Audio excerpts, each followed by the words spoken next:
ஸல்லல்லாஹு அலைஹி வஸல்லம் அவர்கள் சொன்னார்கள், ஹஜ் உம்ராவுடைய நன்மைகளை அடைந்து கொள்ளக்கூடிய சில அமல்களை சொன்னார்கள்.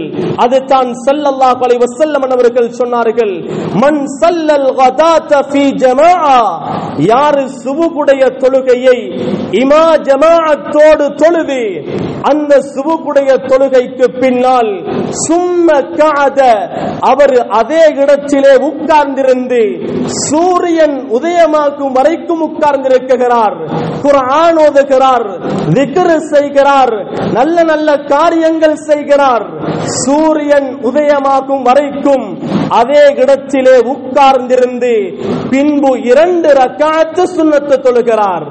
சூரியன் உதயமாகியதன் பின்னால் 2 ரக்காத் சுன்னத் தொழுகிறார்.